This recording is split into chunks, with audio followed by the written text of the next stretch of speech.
अस्सलाम वालेकुम अहमद, कैसे हैं आप? अस्सलाम वालेकुम सर। अल्हम्दुलिल्लाह सर, आप खैरियत से? अल्हम्दुलिल्लाह ठीक ठाक। आप फ्राइडे को नहीं थे ना? नहीं सर, वो मैंने रिकॉर्डिंग सर आपने भेजी थी, वो मैंने देख ली थी। अच्छा, रिकॉर्डिंग आपने सुन ली है? हाँ जी। ओके, बताइए उसमें कोई प्रॉब्लम? सर नहीं समझ आ गई थी मुझे उसमें सर, एक चीज़ थी वो मैं अब 2 सेकंड में इधर से आपको देख कर बताता हूँ। जी बताइए।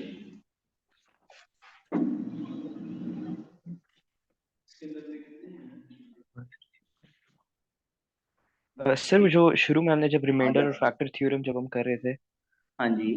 तो सर उसमें आपने शुरू में कहा था कि डिवाइजर को जीरो पुट करना होता है ना। तो वो सर हमेशा डिवाइजर को जीरो पुट करके देखेंगे, फिर जो वैल्यू आएगी उसको फंक्शन में पुट करेंगे। बिल्कुल ऐसे ही है। Okay sir. ओके फिर अगर कोई और क्वेरी नहीं है तो क्या हम नेक्स्ट टॉपिक की तरफ चलें फिर? जी जी सर, बस क्लियर। आपने वो वर्कशीट अगर प्रैक्टिस नहीं की कंप्लीट तो पहले आप उसको कंप्लीट कर लीजिएगा। अगर कल भी कोई प्रॉब्लम हुई तो हम डिस्कस कर लेंगे। ओके सर, ठीक है।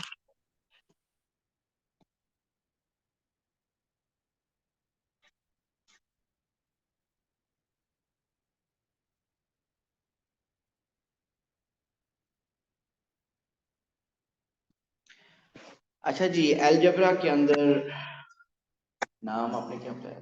उस्मान। हमने अलजेब्रा के अंदर 4 चैप्टर्स हैं। जो फर्स्ट P3 का टॉपिक है ना अलजेब्रा, उसके अंदर 4 सब टॉपिक्स कह लो या 4 चैप्टर्स हैं, जिसमें से एक है modulus function, absolute value function. दूसरा है पॉलिनोमियल। ये 2 हम कर चुके हैं। इसका थर्ड है partial fraction and fourth is binomial expansion. ये एक टॉपिक है हमारे। चारों करने के बाद एक टॉपिक हमारा कंप्लीट होगा अलजेब्रा का। सो आज हम स्टार्ट करने लगे हैं पार्शियल फ्रैक्शंस। आता है पहले कुछ?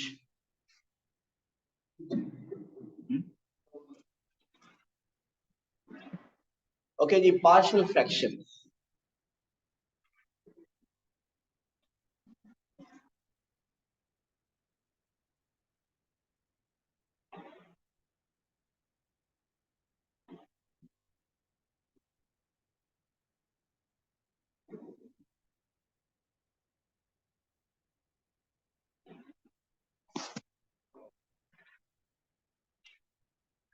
पहले बात कि पार्शियल फ्रैक्शन का मैं थोड़ा बैकग्राउंड बताता हूँ कि ये टॉपिक है क्या इसमें।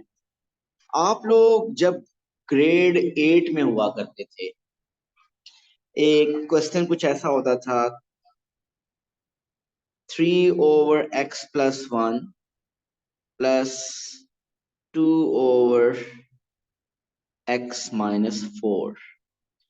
ये 8th क्लास में इस तरह की एक्सप्रेशंस होते थे, 2 फ्रैक्शंस होती थी, और वो कहता था इसको सिंप्लीफाई करें, या वो कहता था कि इसको सिंगल फ्रैक्शन में चेंज करें। सो अहमद कैसे करते थे इसको सिंगल फ्रैक्शन में चेंज? आप इनका डिनोमिनेटर कॉमन करते थे, मीन एलसीएम लेते थे। ऐसे ही x-4 मल्टीप्लाई हो जाता था 3 के साथ, और 2 मल्टीप्लाई हो जाता था x+1 के साथ। सो आपके पास आ जाता था 3x-12 plus 2x+2 over x+1 into x-4। सो आपका फाइनल आंसर बन जाता था 5x-10 ओवर x+1 x-4। ऐसा ही कुछ था ना 8th क्लास। सो 8th क्लास में आपने ये किया कि आपके पास 2 फ्रैक्शंस गिवन थी। उन 2 फ्रैक्शंस का, या इससे ज्यादा भी होती थी 3 का, उनका एलसीएम लेके आपने उसको एक सिंगल फ्रैक्शन में चेंज किया। अब हमारा A2 में टॉपिक क्या होगा? हमारे पास एक सिंगल फ्रैक्शन गिवन होगी, हमने इसको डिवाइड करना होगा, इसको स्प्लिट करना होगा इनटू इट्स पार्शियल फ्रैक्शंस। तो इसका आंसर एक एक पार्शियल फ्रैक्शन ये बनेगी और दूसरी पार्शियल फ्रैक्शन ये बनेगी। और अगर उसकी 3 फ्रैक्शंस पॉसिबल है तो हम 3 फ्रैक्शन भी बनाएंगे। क्वेश्चन समझ आ गया हमने आज इस टॉपिक में करना क्या है। ये कैसे पता चलेगा कि इसकी कितनी फ्रैक्शंस बनेगी? डिनोमिनेटर के फैक्टर्स से। ये 2 फैक्टर्स है डिनोमिनेटर में, इसका मतलब वो 2 फ्रैक्शन में स्प्लिट होगा। अगर थर्ड भी हुई तो इसका मतलब 3 फैक्टर्स में स्प्लिट होगा। सो यही क्वेश्चन मैं लूंगा। 5x माइनस 10 क्वेश्चन होगा हमारा, रिजॉल्व इनटू पार्शियल फ्रैक्शंस, ये होगा हमारा क्वेश्चन। और क्वेश्चन इज, अभी ये उसी को लेते हैं, 5x minus 10 over x plus 1 x minus 4। ये नॉर्मली आपका एक लॉन्ग क्वेश्चन कंसीडर होता है, 4 मार्क्स का, 5 मार्क्स का ये आता है। मैंने स्टार्ट एक इजी क्वेश्चन से लिया है जिससे मैं मेथड एक्सप्लेन करूंगा इसका, कि पार्शियल फ्रैक्शंस के मेथड क्या है वो मैं आपको एक्सप्लेन करूंगा।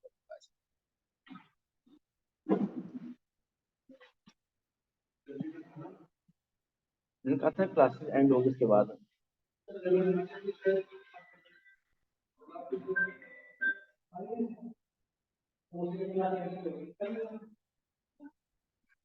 ला।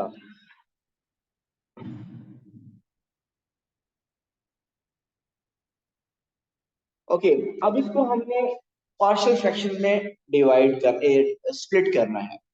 आप पहले ये देखिए, आप बताइए कितनी पार्शियल फ्रैक्शन इसकी बन सकती है? 2 पार्शियल फ्रैक्शन बन सकती है। उनमें से एक का डिनोमिनेटर क्या होगा? x प्लस 1, और दूसरी का डिनोमिनेटर क्या होगा? x minus 4। हमने इसकी पार्शियल फ्रैक्शन फाइंड करनी है और पहले से ही हमें उनके डिनोमिनेटर्स पता है। नहीं पता तो क्या नहीं पता हमें कि उसके न्यूमरेटर्स क्या है। सो हमारा फर्स्ट स्टेप होगा इसको लेट करना। इसको हम क्या लेट करेंगे कि लेट इसकी पार्शियल फ्रैक्शंस आर, इसका हमें पता है कि इसकी एक पार्शियल फ्रैक्शन ऐसी होगी जिसका डिनोमिनेटर होगा x प्लस 1, और जो दूसरी पार्शियल फ्रैक्शन होगी उसका डिनोमिनेटर होगा x माइनस 4। हमें इसका न्यूमरेटर दोनों के नहीं पता, हो सकता है 2 हो, 3 हो, 7 हो, -1/2 हो, 2 कुछ भी हो सकता है। बीच में प्लस का साइन हम ओरिजिनल लिखेंगे, मैं बताऊंगा माइनस भी आ सकता है। और हम लेट ये कर लेते हैं कि इसका न्यूमरेटर है a और दूसरी का न्यूमरेटर है b। अब हम a और b फाइंड करें। अगर मीट में माइनस हुआ ना तो b की वैल्यू आपकी नेगेटिव आ जाएगी, तो वो एडजस्ट हो जाएगा। So this is the first step Ahmed, कि हमने फर्स्ट स्टेप में हमने लेट करना है कि its partial fraction mean 5x minus 10 over x plus 1 x minus 4 is equal to a over x plus 1 plus b over x minus 4। तो अब हमारा ये जितना भी आगे प्रोसेस चलेगा वो a और b फाइंड करने के लिए होगा। मल्टीपल मेथड्स हैं, उनमें से एक मेथड हम करने लगे जी। सेकंड स्टेप इसका ये होगा कि इसकी फ्रैक्शन रिमूव कर दें। फ्रैक्शन कैसे रिमूव हो कि ये जो डिनोमिनेटर है x प्लस 1 x माइनस 4, इसको दूसरी साइड पे मल्टीप्लाई कर दें। इधर डिवाइड हो रहा है ना, उधर क्या कर दें? मल्टीप्लाई कर दें।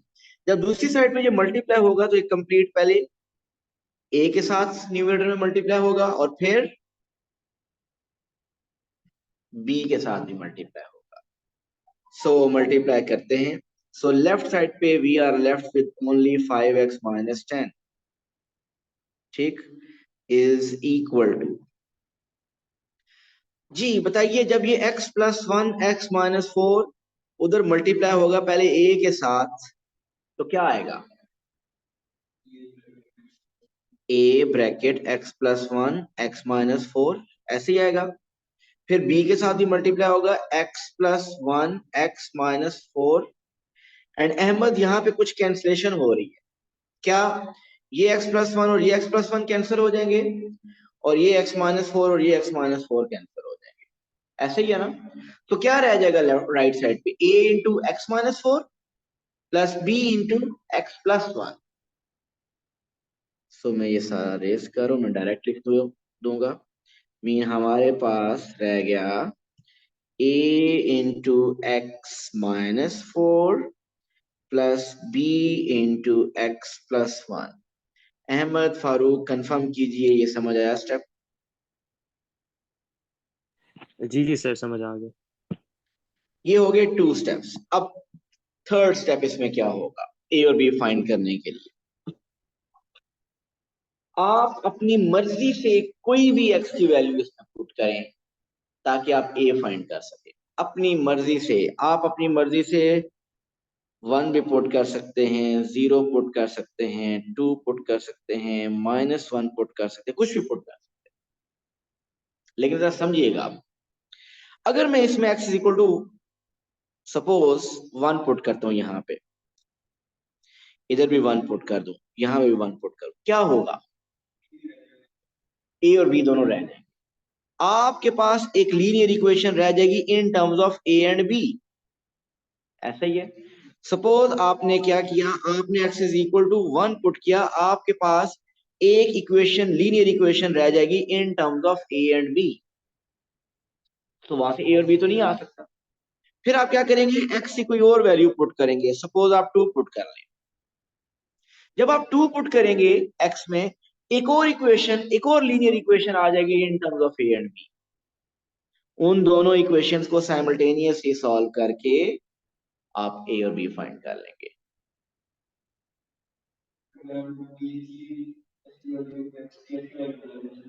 यस, बी जीरो नहीं होगा, बी के साथ टर्म जीरो होगी। सो अहमद, ये मेथड है, लेकिन मैं इस तरीके से क्वेश्चंस नहीं करूंगा। मैं चाहता हूं कि साइमल्टेनियस इक्वेशंस बने ही ना, उससे पहले ही आंसर आपका आ जाए। सो मैं ऐसी एक्स की वैल्यू लूंगा जिससे ए या बी रिमूव हो जाए। मैं एग्जांपल लेता हूं, एग्जांपल की अगर मैं x4 लूं, जब 4 लूंगा तो इधर 4 माइनस 4 क्या बन जाएगा, 0 बन जाएगा। a इंटू 0, ये तो पूरी टर्म 0, a गायब ही हो जाएगा। जब a गायब हो जाएगा तो b का आंसर आ जाएगा। सो हमने ऐसी वैल्यूज कैसे डिसाइड करनी है जिससे डायरेक्ट आंसर आए? वो वैल्यूज आप इन डिनोमिनेटर्स को देख के डिसाइड करेंगे, इस डिनोमिनेटर को और इस डिनोमिनेटर को। पहले आप क्या करें, एक डिनोमिनेटर को 0 करें, मीन डिनोमिनेटर x+1 को 0 करने का मतलब x इज इक्वल टू क्या पुट करें, -1। आपको इस डिनोमिनेटर ने हिंट दी कि आप ये 0 पुट करें, x+1 is equal to 0, mean x is equal to -1। इसका क्या फायदा होगा, देखिए मैं पुट करने लगा हूं। इधर पूरी इक्वेशन में -1, x की जगह -1, -10, a, -1, -4। अहमद, यहां पे जब -1 पुट होगा तो -1 + 1 क्या हो जाएगा, 0, और ये कंप्लीट टर्म क्या हो जाएगी, वो 0 हो जाएगी। सो वो +0 लिखें या आप लिखें ही ना, एक ही बात है। तो सर हम हर क्योंकि वक्त यही मेथड करेंगे, हम मतलब साइमल्टेनियसली नहीं करेंगे वो जिस तरह आपने बताया नहीं, दो वो नहीं लीनियर करेंगे, बना। वो मेथड बिल्कुल है आपके पास, लेकिन आप उस मेथड से थोड़ा सा टाइम ज्यादा लगा करेगा, हम उसको अवॉइड करेंगे, डायरेक्ट हमारे ए और बी आंसर आ जाएंगे। सो बेसिकली हमने, क्योंकि x+1 0 पुट किया हुआ है, तो ये x+1 जब 0 होगा तो b वाली टर्म्स तो गायब होगी। सो यहाँ से डायरेक्ट आपके पास -5, -10, -15 इज इक्वल टू -5a, आपके पास a क्या आ गया, 3। सो x+1 को 0 पुट करने से a की वैल्यू आ गई। अब आप क्या करें, x-4 को 0 करें। सो x-4 को 0 करने का मतलब x क्या पुट करना है, 4। सो अब आप x4 पुट कीजिए। सो अगर इस इक्वेशन में x is equal to 4 put करेंगे, so this will be 5 into 4 -10। अब क्योंकि x-4 0 पुट किया हुआ है, तो ये a वाली टर्म पूरी 0 हो जाएगी। सो आपके पास b वाली सिर्फ टर्म रहेगी, 4 + 1। So we have 5 4 the 20 minus 10 is 10 is equal to 5b. So the value of b is 2.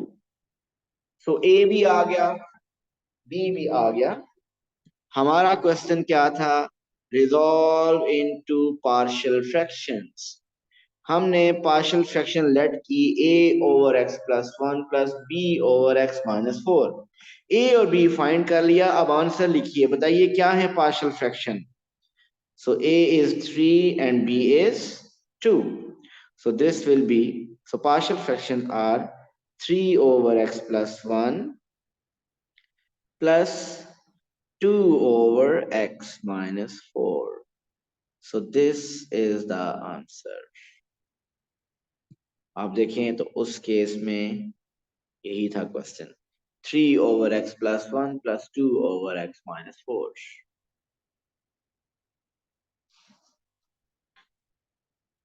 Ji method clear है ये?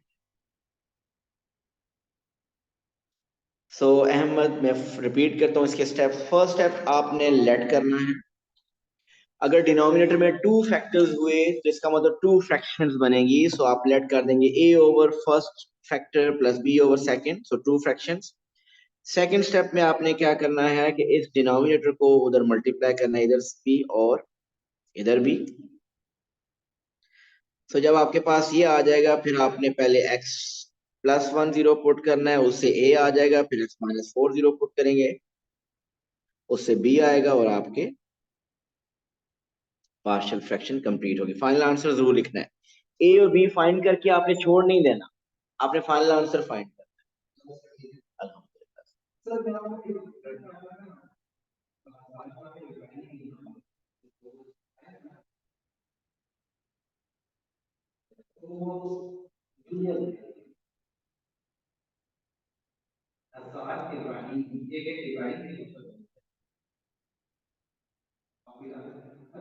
आ जाए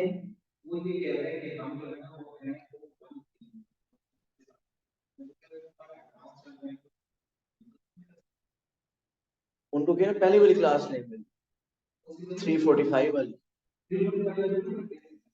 हाँ वो उससे पहले वो उसमें बाकी बची बेसिस वाली 345। क्या नाम है बच्चों का? इब्राहिम नाम है, ठीक ठीक सही है, ओके। अच्छा जी, अब आप एक और क्वेश्चन आप कीजिए, रिजॉल्व करें partial fraction. And the question is 2x minus 3 over x minus 2x plus 3। जी कीजिए इसको, अटेम्प्ट करें इसको। फर्स्ट स्टेप क्या होगा? हम इसको लेट करेंगे कि इसकी पार्शियल फ्रैक्शंस हैं 2x minus 3 over x minus 2x plus 3. This is equal to a over x minus 2 plus b over x plus 3. So ये हमने पहले लेट कर लिया। सेकेंड स्टेप क्या होगा उस्मान? मल्टीप्लाई करेंगे इसको। सो अहमद जब मल्टीप्लाई करेंगे लेफ्ट साइड पे तो रह गया 2x minus 3, राइट पे क्या आएगा?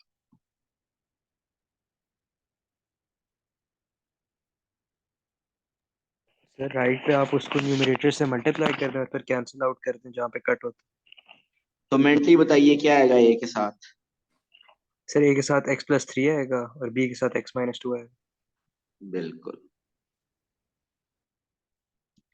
सो अब हमने क्या पुट करना है? पहले हम पुट करेंगे ये mean x minus 2 is equal to 0, mean x is equal to 2। फिर आप क्या पुट करेंगे? x plus 3 is equal to 0, mean x is equal to minus 3। सो इधर से x is equal to 2 put करने से बताइए क्या आ रहा है? 2 पुट किया यहाँ पे, 2 to the 4, 4 minus 3 is 1। So x minus 2 0 put करने का मतलब b वाली टर्म तो 0 हो जाएगी। सो a के साथ आ जाएगा यस 5a। सो a आ जाएगा 1/5।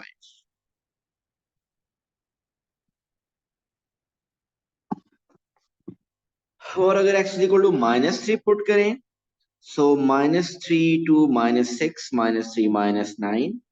अब a वाली टर्म 0 हो जाएगी, सो लेफ्ट राइट साइड पे आ जाएगा -5b, mean b will be 9/5। b is 9/5। Answer कैसे लिखेंगे आप इसका? सो a है ना 1/5। जब फ्रैक्शन में आंसर आए तो उसका न्यूमिनेटर आप न्यूमिनेटर में लिख दिया करें और डिनोमिनेटर डिनोमिनेटर में। मीन इसको लिखेंगे answer 1/5 x minus 2 plus b की वैल्यू है 9/5, so we will write 9/5 x plus 3, right.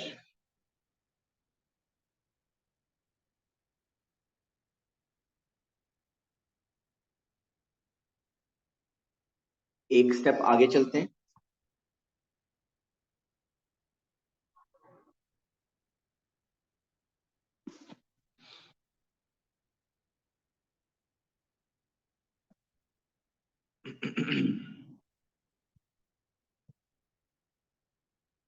Ten over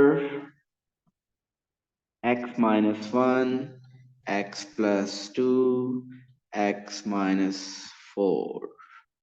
इसको रिजॉल्व कीजिए पार्शियल फ्रैक्शंस में। बताइए Usman, first step. This is equal to late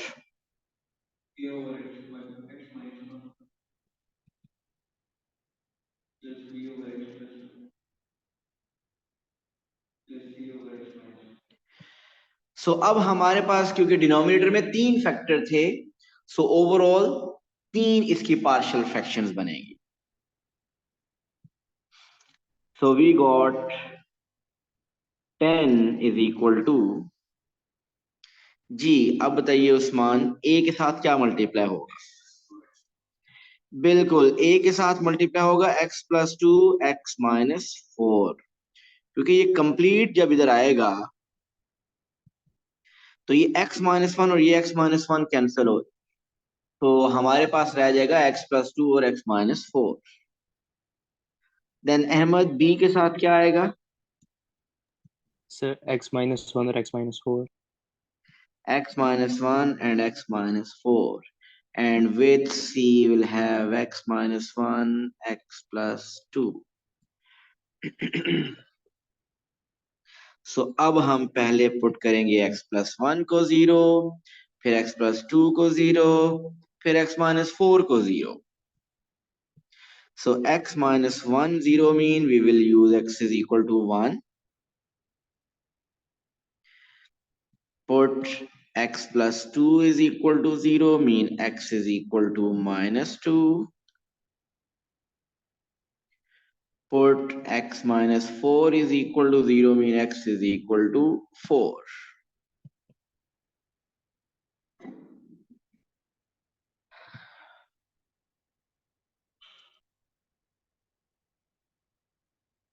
जब आप x माइनस 1 0 कर रहे हैं तो इसका मतलब जिन जिन टर्म्स में x माइनस 1 आ रहा है, यहाँ पे x माइनस 1 आ रहा है, यहाँ x माइनस 1 आ रहा है, तो x माइनस 1 तो 0 पुट करें, सो ये b वाली टर्म और c वाली टर्म कंप्लीटली रिमूव हो जाएगी, कैंसिल हो जाएगी।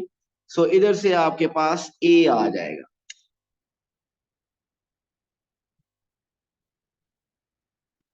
So we will get 10 is equal to a times 1 plus 2 3, 1 minus 4 minus 3, so minus 9a, so the value of a is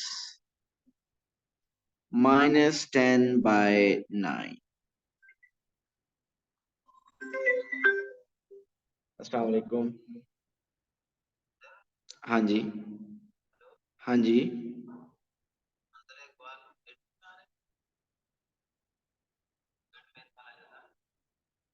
उसका भाई? नहीं मैं, नहीं नहीं मैं नहीं, वो नहीं है।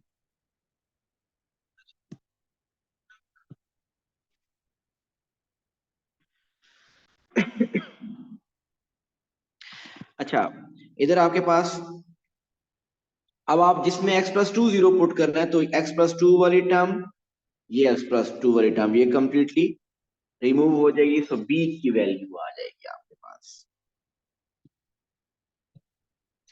सो 10 is equal to b -2 -1 is -3, -2 -4 is -6. So what's the value of b? 10 over plus 18. 10 over 18 का मतलब 5/9,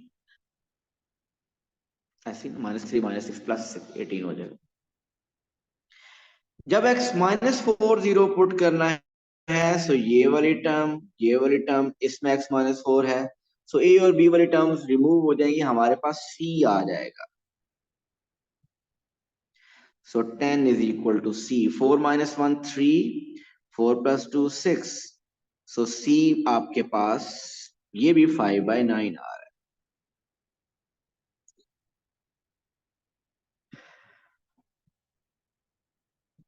So the final answer is partial fractions are -10/9 x - 1 plus 5/9 x plus 2 plus 5/9 x minus 4.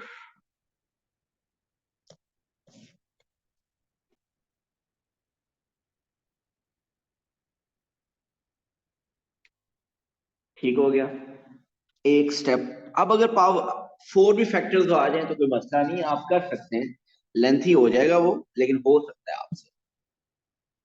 अभी तक जितने भी मैंने क्वेश्चन आपको दिए हैं उन सब के डिनोमिनेटर्स अगर आप देखिए तो वो ऑलरेडी फैक्टराइज्ड थे, इसमें तीनों की फैक्टराइजेशन हुई थी। सो ऐसे भी क्वेश्चंस आ सकते हैं कि जिसमें डिनोमिनेटर की फैक्टराइजेशन पहले आपको खुद करनी हो। फैक्टराइजेशन याद है ना? अगर लिखा हो x² - 6x + 8, सो इसकी फैक्टराइजेशन नॉर्मली आप कैसे करते हो? मिड टर्म ब्रेक से। सो मिड टर्म ब्रेक करेंगे तो x कॉमन आएगा, x - 4, -2 common, x - 4, so the factors are x - 4, x - 2। अगर आपके पास हो x² - 3x, इसकी फैक्टराइजेशन क्या है? x और x - 3। अगर आपके पास आ जाए x² - 9, इसकी फैक्टराइजेशन क्या है? x² - 3², x + 3, x - 3। ये कुछ थोड़ी सी मैंने फैक्टराइजेशन ओ लेवल वाली रिवाइज की है। सो अब किसी क्वेश्चन में फैक्टराइजेशन अगर आपके पास डिनोमिनेटर फैक्टराइज ना हो तो पहले आपको वो फैक्टराइज करना पड़ेगा। इसकी कोई एक एग्जांपल ले लेते हैं।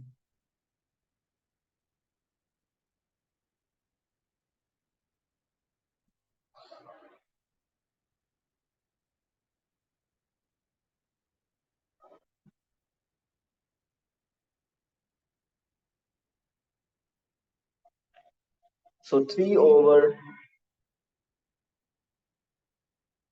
x² minus 5x, x² minus 4। जी बताइए, डिनोमिनेटर की फैक्टराइजेशन पॉसिबल है? पॉसिबल है ना? x² - 5x की भी फैक्टराइजेशन होती है, और वो क्या होती है? x common, x into x - 5। और इस तरह x² - 4 की फैक्टराइजेशन भी होती है, x² - 2² मीन्स x + 2 और x - 2। सो इसका मतलब इसके फैक्टर्स हुए, denominator will have x into x - 5, x plus 2x - 2। Yes, अब ये कंप्लीटली फैक्टराइज हो रहा है।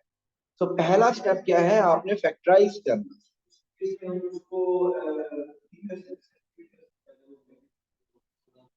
मल्टीप्लाई हो गया, 3/x² - 5x 3/x² - 4 इस तरह कुछ कह रहे हैं। करेंगे करेंगे हम, ये भी हमारा फर्स्ट स्टेप है। तो ये वो स्टेप है जिसमें डिनोमिनेटर फैक्टराइज हो सकता है। तो अगर डिनोमिनेटर फैक्टराइज हो सकता है उसको लीनियर लिखना है, लेकिन आगे क्वेश्चंस आएंगे जिसमें डिनोमिनेटर फैक्टराइज नहीं होगा, डिनोमिनेटर क्वाड्रेटिक आएगा, उसकी पार्शियल फ्रैक्शन आगे वाले स्टेप वो कल आएगी।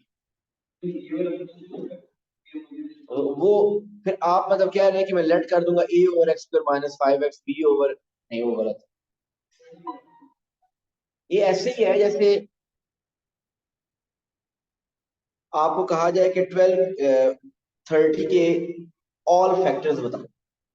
आप अगर 30 के फैक्टर्स लिख दें 5 और 6, तो ये कंप्लीट फैक्टराइजेशन तो नहीं हुई है। कंप्लीट फैक्टराइजेशन क्या होगी, 5 भी आ गई और 6 के फर्दर फैक्टर्स 2 और 3, तीन फैक्टर्स बनते हैं। आप 5 और 6 लिखेंगे, फैक्टराइजेशन आपने कर ली लेकिन आधी की। अब अगर आप इसके डिनोमिनेटर को फैक्टराइज नहीं करते तो आपकी कितनी पार्शियल फ्रैक्शन बनेगी, 2। ऐसे ही है ना, ए का डिनोमिनेटर होगा x² - 5x, दूसरे का होगा x² - 4। आपने 2 पार्शियल फ्रैक्शन बनाए, लेकिन आपने जब फैक्टराइज कर लिया तो अब आपको पता चल रहा है ऐसे कितनी पार्शियल फ्रैक्शन बन रही है, 4। ये हमेशा चेक करना है कि डिनोमिनेटर फैक्टराइज हो रहा है। अगर वो लीनियर पहले से लीनियर है तो चेक करने की जरूरत है, अगर क्वाड्रेटिक हो क्यूबिक हो तो उसकी फैक्टराइजेशन पहले करनी। और काफी आगे ऐसे भी आएंगे क्वेश्चन की फैक्टराइजेशन नहीं होगी, वो हम वो कल या अगले अगले क्वेश्चन टॉपिक में आएंगे, अगले लेक्चर में आएगा। तो यहाँ तक क्लियर है। सो अब आप बताइए इसको लेट करेंगे तो क्या आएगा, इसकी बनेगी a/x b/x - 5 c/x + 2 + d/x - 2। सो इसकी 4 पार्शियल फ्रैक्शंस आएंगी। सो फर्स्ट स्टेप क्या, सेकंड स्टेप क्या होगा, 3 = अब क्या बनेगा, ये सब उधर मल्टीप्लाई होगा। सो जब सब मल्टीप्लाई होगा ये डिनोमिनेटर कंप्लीट a के साथ, सो x और x कैंसिल हो जाएगा, a के साथ आ जाएगा x - 5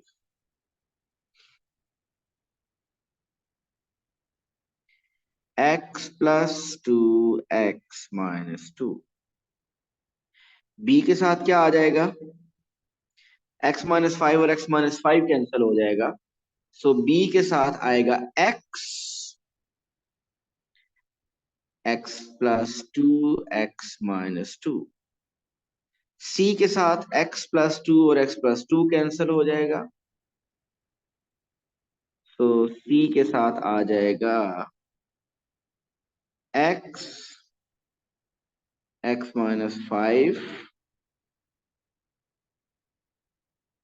x - 2। d के साथ x - 2 और x - 2 कैंसिल हो जाएगा, सो d के साथ आ जाएगा x - 5 x + 2।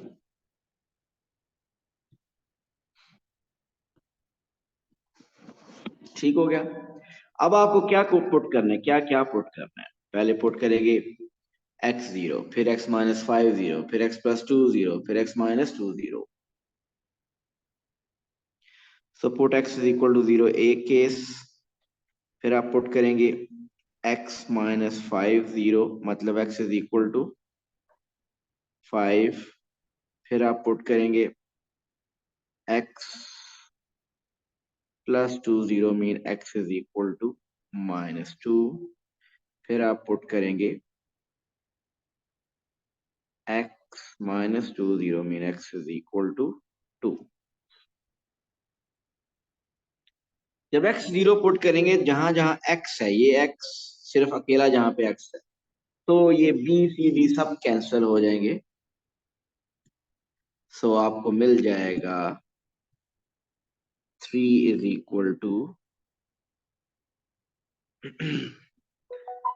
x0 पुट कर रहे हैं, सो -5 2 × -2, ये 0 ये 0 ये 0 +20, ये 20a बनेगा,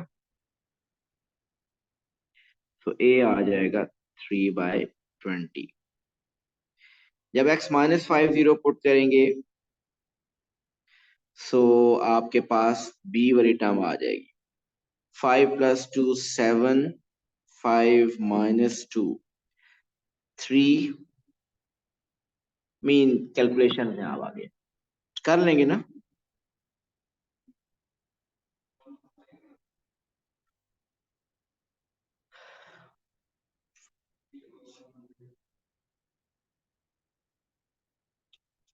थ्री ओवर 105 वो भी कैंसिल हो जाता है।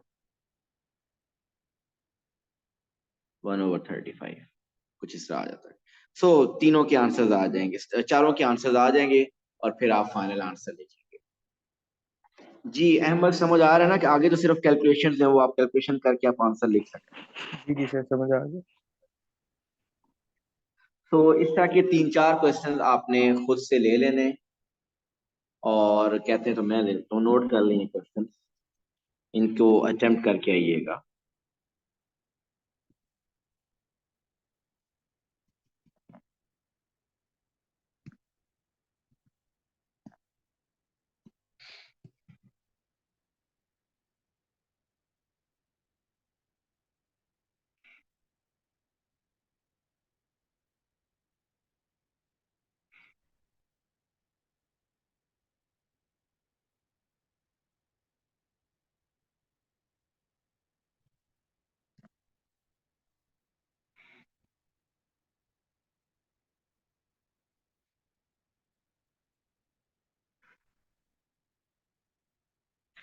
सो इन दोनों को आप रिजॉल्व कीजिएगा इनटू इट्स पार्शियल फ्रैक्शंस।